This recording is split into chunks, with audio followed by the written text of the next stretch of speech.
Hello, Gitxaala Nation members. Thank you for visiting the Gitxaala Comprehensive Community Plan Facebook page. This presentation is an introduction to myself and the Gitxaala Comprehensive Community Plan. My name is Ryan O'Toole, and I am the Gitxaala Comprehensive Community Plan Coordinator. From this point forward, I will refer to the Comprehensive Community Plan as a CCP.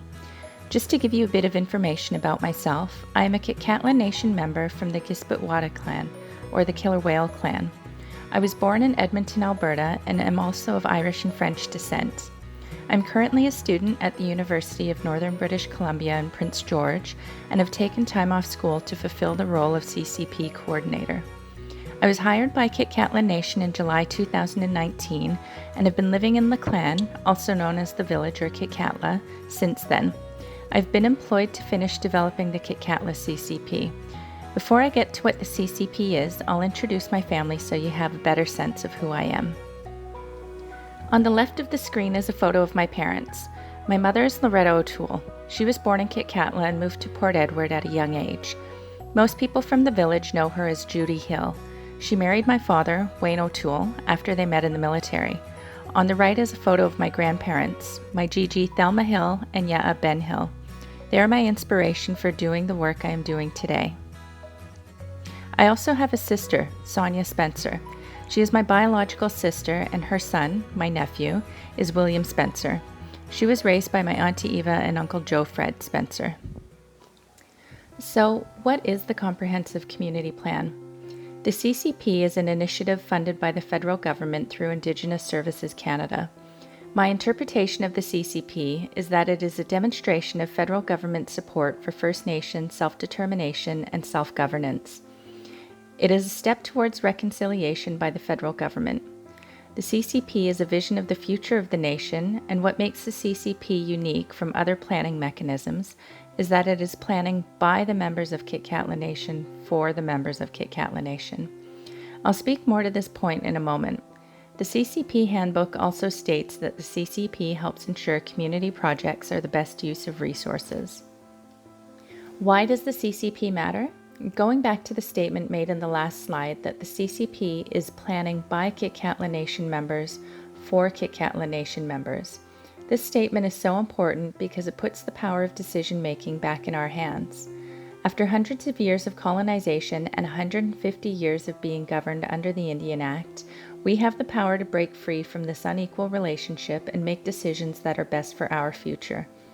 The Indian Act sought to control every aspect of our lives.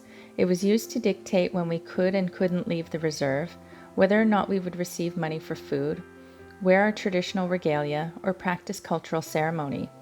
I've quoted Judge Alfred Scow of Gitxaala First Nation when he speaks of the banning of the potlatch. This provision of the Indian Act was in place for close to 75 years, and what that did was it prevented the passing down of our oral history. It prevented the passing down of our values. It meant an interruption of the respected forms of government that we used to have, and we did have forms of government, be they oral and not in writing, before any of the Europeans came to this country. We had a system that worked for us. We respected each other. We had ways of dealing with disputes. The Indian Act sought to sever these connections that run so strong through our veins. Our connection to culture, to law, to family, to tribe, to ourselves.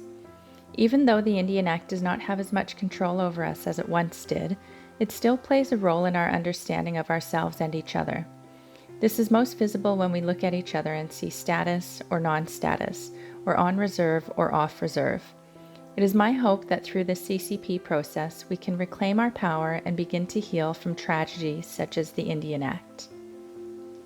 For the Gitxaala CCP, it is my aim to meet with and engage with as many members as possible. It is a priority for me to meet with our hereditary leaders, and I've already met with some on a one-on-one basis. I aim to speak with them to seek guidance from them and hear about what their concerns are for the future of Gitxaala Nation. I've also met with Chief and Council and hope to continue meeting with them to update them on the progress of the CCP. I'm also planning to meet with band staff and administration to hear their thoughts on the future of Gitxaala Nation and how they feel they can best support the CCP. It is also my goal to meet with members from across the province through community engagements and all members through online engagements. I'm hoping to meet with elders at their elders meetings or one-on-one, youth at their schools, service providers who work with our members on a regular basis, our Gitxaala Environmental Monitoring Office, the Continuous Learning Center, and Coast Industrial Construction. Work has already begun in Laclan surrounding the CCP. It began a few years ago, and I'm picking up where previous consultations left off. The Gitxaala National Wellness Plan of 2015 was brought to my attention, and I believe this plan will serve as a very good foundation for the creation of the Laclan portion of the CCP. It is a comprehensive book that identifies themes such as physical and mental well-being, connection to land and water, community leadership and development, healing, food sustainability, and more.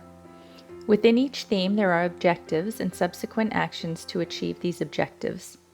These objectives and actions will be cross-referenced with other consultations that have already occurred in the village and will be updated to contribute to the overall Gitxaala CCP. Consultations with members in Laclan are still required, and I hope to have around 5 to 6 community engagement sessions before I begin documenting our final CCP. My first community engagement session with Laclan will be on October 8th. I will also be speaking with Gitxaala members living in Prince Rupert quite regularly and hope to have around 4 to 5 community engagement sessions with them. The first engagement session happened on September 17th as part of the Hereditary Leaders meeting held at Gitxaala Nation. We had a wonderful time and people brought forth some very valuable input to consider for the CCP. Future dates of CCP engagement sessions in Prince Rupert are yet to be determined, but will be announced on the Gitxaala Comprehensive Community Plan Facebook page. I will also be meeting with Gitxaala members living in the Lower Mainland. My goal is to have 3 community engagement sessions, with the first one having just happened on September 23rd. This was part of the strategic planning sessions for Chief and Council. The next session will be held on either October 20th or October 22nd. With the third session likely to be held in January 2020. And finally, I will also be meeting with Gitxaala members living in Prince George. I hope to have 1 to 2 community engagement sessions there, with the first session being on October 23rd and a second session yet to be determined. Thank you for taking the time to watch this introductory presentation on the Gitxaala Comprehensive Community Plan. If you have any questions or concerns, please feel free to contact me at the band office at 250-848-2214 or by email at ccp@gitxaalanation.com. I look forward to meeting you.